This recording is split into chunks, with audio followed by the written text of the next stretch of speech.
e muito frustrado por não conseguir atender a todos aqueles que me procuram. Esse da Igreja Católica, os casos Chegou de pedofilia...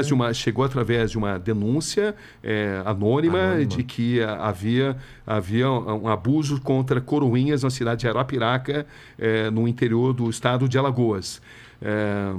E me falaram, inclusive, da possibilidade de ter um vídeo. Eu fui para Arapiraca, descobri que esse vídeo de fato existia, mostrava ali um monsenhor, a figura mais poderosa da cidade, uma cidade de bom porte, no interior de Alagoas, numa relação sexual com um menor de idade. Com a investigação, nós descobrimos que essa relação sexual não era consentida.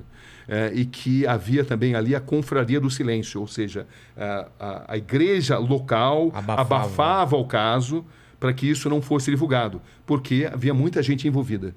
Essa que é a verdade.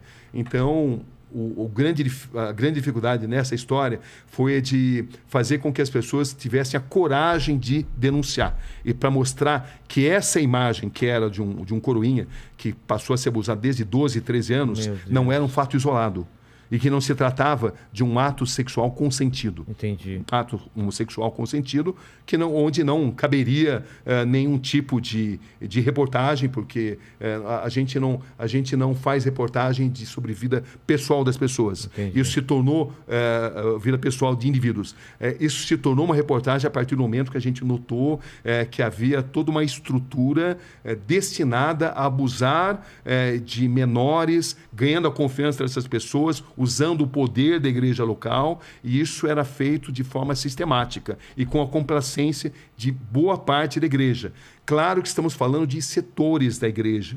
A maioria da igreja não concorda com isso. O Papa atual é um Papa que tem feito um trabalho extraordinário. O Papa Francisco tem uma preocupação. Ele mudou a história da igreja porque ele é uma pessoa de muita dignidade, muito corajoso, e ele, de fato, fez uma revolução nisso daí. Mas na época em que a gente fez isso, não havia essa disposição, e eu lembro que no começo a gente sofreu ameaças, mas foram 7 documentários onde a gente foi evoluindo. As vítimas começaram a ganhar confiança depois do primeiro documentário. A gente conseguiu registrar as várias ameaças, até uma matéria muito boa de ser assistida, porque ela mostra, a gente conseguia documentar toda essa estrutura que ameaçava as vítimas. As vítimas foram ameaçadas. Se elas contassem a história e eles ficaram sabendo que eu estava lá, elas seriam punidas drasticamente, entendeu? E ao longo de 7 grandes documentários, a gente conseguiu ouvir uma infinidade de vítimas, e o resultado final foi que 3 monsenhores, historicamente, foram pela primeira vez condenados. É a primeira vez que isso acontecia, a primeira vez que o Vaticano... A primeira vez que o Vaticano, já teve outros casos de punição, mas foi a primeira vez que o Vaticano reconheceu casos de abusos de sacerdotes contra coroinhas no Brasil. Essa foi um divisor de águas. Um divisor de águas, essa história, um meia-culpa feito pelo próprio Vaticano. Foi muito significativo. Inclusive, como ele é um capítulo repleto de detalhes, é o mais longo, inclusive, esse aí. E quanto tempo você ficou Chama-se Atrás do Atrás do altar.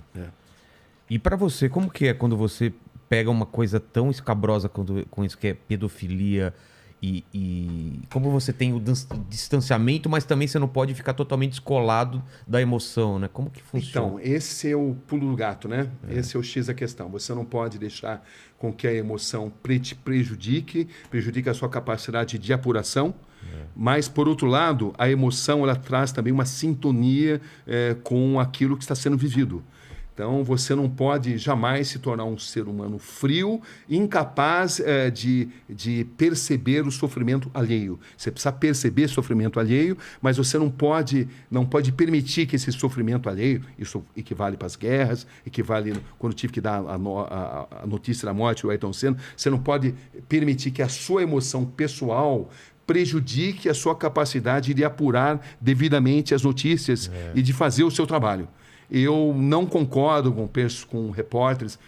Eu não concordo, mas também não condeno, né? Repórteres que começam a chorar durante o exercício da sua função. Eu acho que você é pago e é treinado uma vida inteira, não para não se emocionar. A emoção é bem-vinda, mas para não perder o seu grau de precisão no relato dos acontecimentos. Você precisa relatar com isenção, com imparcialidade, e isso requer controle emocional. É fácil? Não, não é fácil. Eu condeno quem se emociona, quem começa a chorar no meio da matéria. Não condeno, mas particularmente a vida inteira eu me preparei, me treinei para controlar as minhas emoções.